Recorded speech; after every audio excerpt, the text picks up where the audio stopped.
On one of my last comic videos, I received a comment regarding Shadow in response to this line from Sonic. We all know Shadow has a soft side, he just doesn't like to show it.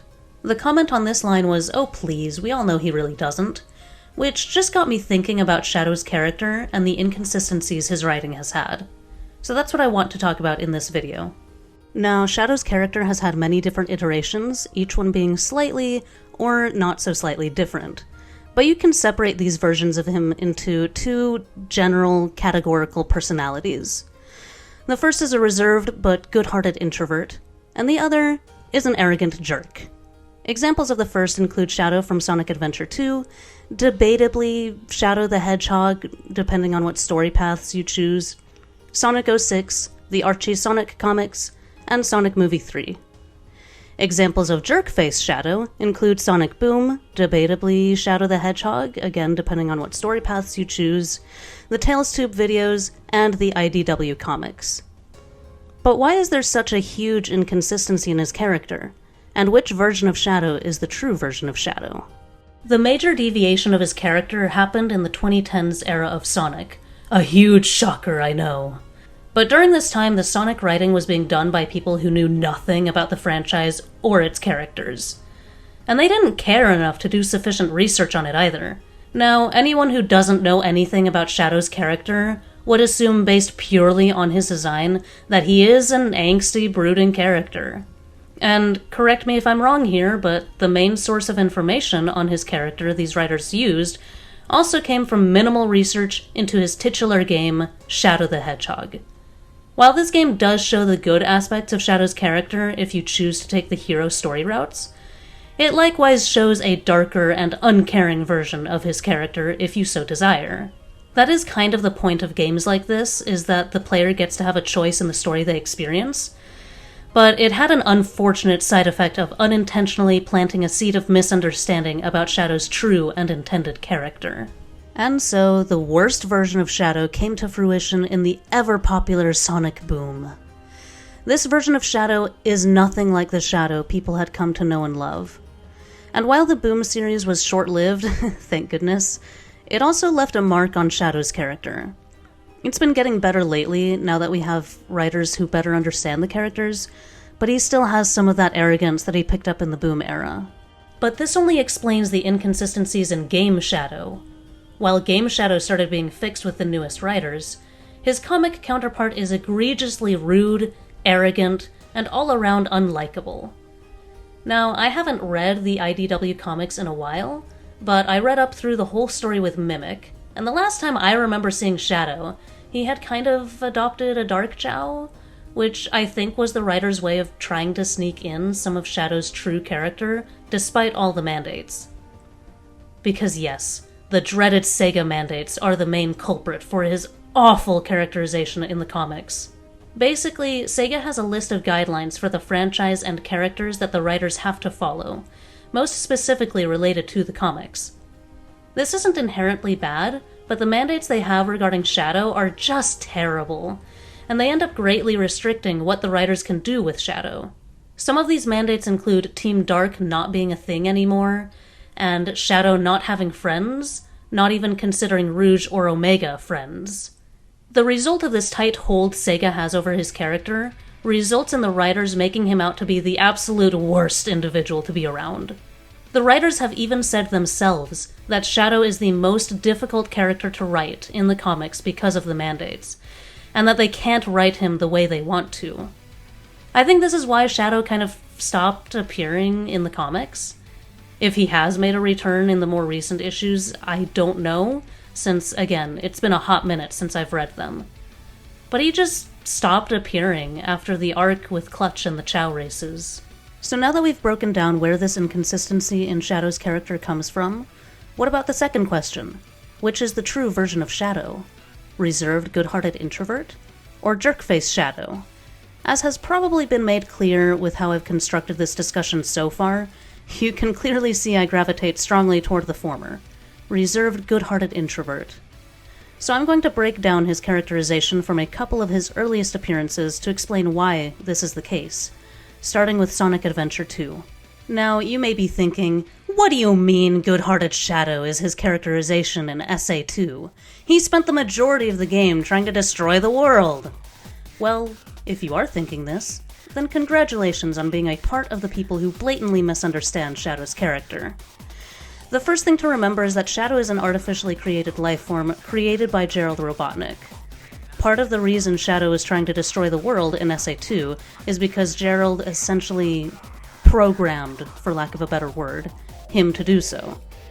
On top of this, Shadow is further driven to these extreme actions due to the immense grief and pain he is experiencing emotionally. To top it all off, his incomplete memory further convinced him that Maria would have wanted him to get revenge. And yet, despite all of these factors, Shadow does a complete 180 when he remembers Maria's true desire, and does everything he can to assist Sonic in saving the world, even seemingly sacrificing himself. But even before his turn at the end, we see hints throughout the game of Shadow having a softer personality than that angry hedgehog bent on destruction. The first is obviously the flashbacks to Maria. While they partially explain his drive for destroying the world, that drive is also rooted in the fact that this was a person he clearly cared very deeply for. He is capable of having strong connections with others. The next example I want to draw attention to is his first interaction with Amy. At this point in the game, Shadow is still set on destroying the world for the reasons laid out previously. Amy comes up to him, mistaking him for Sonic, because she's blind, and hugs him. As a fellow introvert, if I were in this position, I would be mortified, and I would panic. Why is a stranger hugging me? What the heck is going on? Those things may have crossed Shadow's mind, but he doesn't really react. He just kind of stands there awkwardly. She backs away, realizing her mistake, and then they both just move on. Shadow doesn't even say anything. Eggman is the one to carry on a conversation with Amy. Now, if this had been written in the 2010s era, I guarantee that Shadow would have lost his freaking mind and said some dumb crap like, "Who dares touch me, the ultimate life form? Get away from me, lowly hedgehog. Humph, pitiful girl. She's mistaking me for that blue second-rate fake hedgehog? Gah!" And now, the last example I want to draw attention to is Shadow's rescue of Rouge when she's trapped with the emeralds, about to be killed by the explosion destroying Prison Island. Shadow could have been like, "Man, that really sucks for her, doesn't it?" and then just gotten the emeralds from her and not bothered to rescue her as well in the process. But he doesn't do that. She even calls this out later in the game. But it's not just his action of saving her that shows his true character. It's the lead-up to it as well. He gets the news that Rouge is not going to make it out in time, and he has a full-on panic attack. This is where Shadow races through the stage White Jungle to make it in time to rescue Rouge and the emeralds. And why? Hearing Rouge saying she's not going to make it out triggers memories of Maria in Shadow. He's remembering a previous friend he's lost, and now is having a bit of a panic over the idea of losing someone else. And this is all despite the fact, by the way, that he is still aiming to destroy the world and everyone on it. Why should he care to rescue her then? Because, well, he actually does care about her. He doesn't even fight with her or anything when he discovers she's a government spy later. And lastly, before I move on from SA2, I also want to discuss his interactions with Sonic. Throughout the majority of the game, they're calling each other Faker, as Shadow has mistakenly been identified as Sonic by all the people in the world. Sonic calls Shadow a faker for getting him into all this trouble, and Shadow calls Sonic a faker for believing Sonic to be inferior to himself. This is sort of how Shadow has been characterized in his jerk-face persona with relation to Sonic, because, for whatever reason, everyone writing Shadow decided to completely overlook Shadow's character development by the end of SA2. After Eggman ejects Sonic into space, and Sonic manages to use the fake Chaos Emerald to Chaos control his way back into the Ark, Shadow runs into him. It's by this point that Shadow has determined that there's more to Sonic than being just some ordinary hedgehog. While Shadow is still intent on carrying out his mission of destruction at this point, he has at least developed respect for Sonic and his strength. And then, of course, the game finishes with Shadow joining forces with Sonic in super form to defeat the Bio-Lizard attached to the Eclipse cannon. His respect for Sonic continues throughout the series, at least during this era of the series. I now want to pivot into talking about everybody's favorite Sonic game, Sonic 06. Because this game, regardless of all its flaws, has, in my opinion, the best iteration of Shadow to this date. And before anyone says, oh, but Sonic 06 isn't canon because the events were wiped out due to time travel shenanigans, the story doesn't even technically happen. Well, to that I say, it doesn't mean his characterization is null and void. Regardless of whether or not the events should be considered to have taken place, we can still use Sonic 06 to analyze Shadow's character. Shadow's story begins with him tasked with rescuing Rouge in the stage White Acropolis. Rouge has some playful dialogue about how he came to help her out. Shadow brushes this off, saying he was just following orders, essentially. Shadow is a reserved introvert, and so he isn't very upfront about his feelings. He obviously does care about Rouge, though, as we see later when he chooses to catch her rather than the Scepter of Darkness she had acquired for Gun. Further proof of him actually caring about others comes here when he and Rouge are trapped in the future together and they find Omega.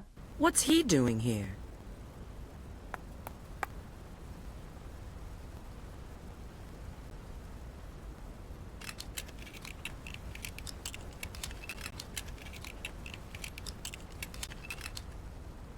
It seems he's in standby mode. What could have possibly happened to create this future? It looks like Sonic and his friends have found something too. Let's go. It's not like we can do anything for him now. Yeah. The way Shadow rushes to check on Omega, and his reluctance to leave him behind... Come on! Shadow doesn't have friends. Yeah, right. He cares deeply for these guys. He just doesn't express his emotions the way others do. But he does have them, and they're deep. I see myself in this version of Shadow, and maybe that's why this is my favorite version of him, because I resonate with this so much. But beyond his interactions with the Team Dark characters, I also want to touch on Shadow's interactions with Sonic and Silver, beginning with Sonic himself. When Sonic, Tails, and Knuckles all find themselves transported into the future, they're greeted by Rouge and Shadow. Shadow explains that the only way to get back to their own time is through a space-time rift. Sonic realizes that Shadow is referring to using Chaos Control. And this scene alone distinguishes this Shadow as a completely different character from what we've gotten for the longest time. You need a space-time rift, but this requires a lot of energy.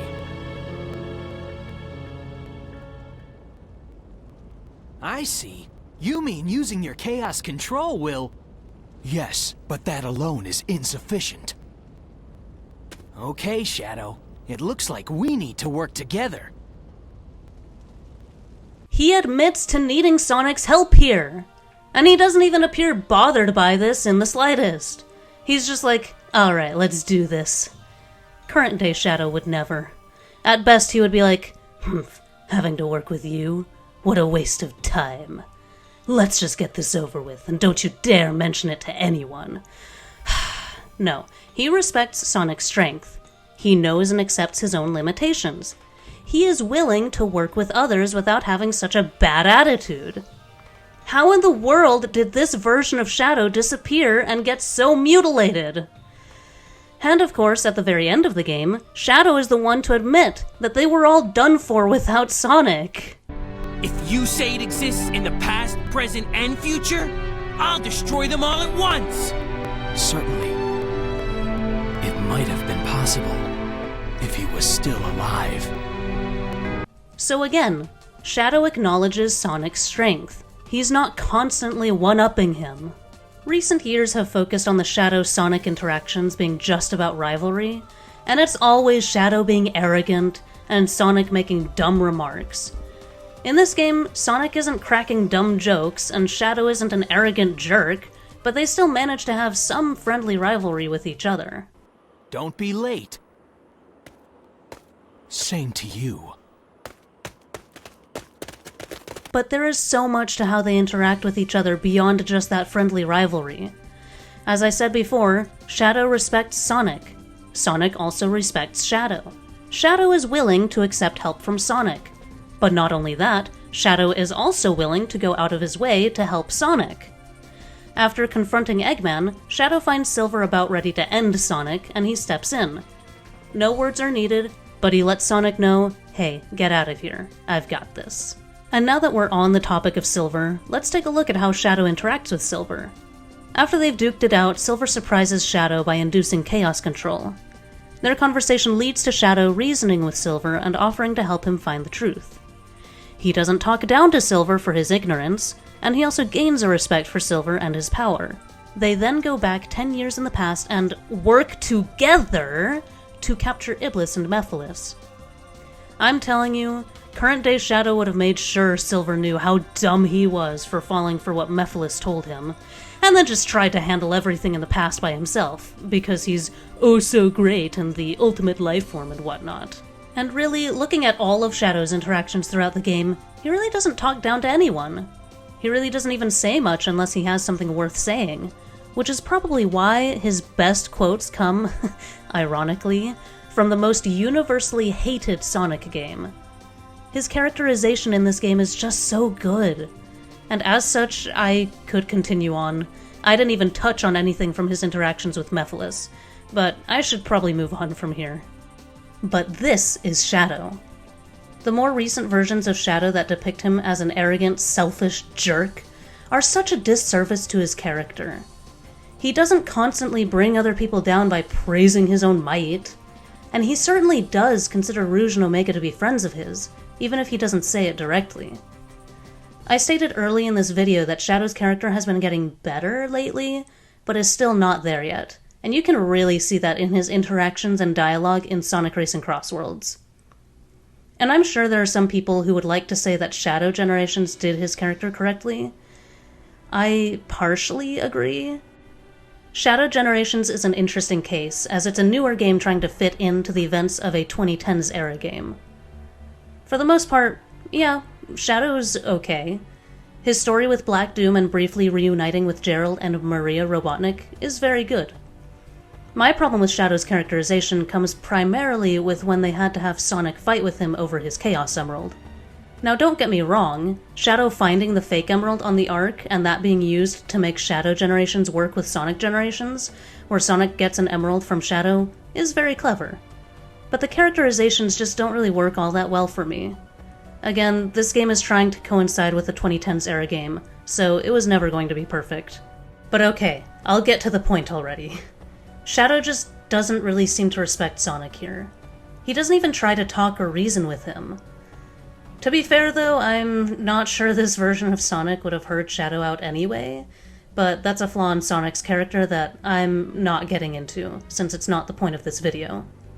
But what really bothers me is after their fight when Shadow tells Rouge, I will beat him on equal terms or not at all. Why?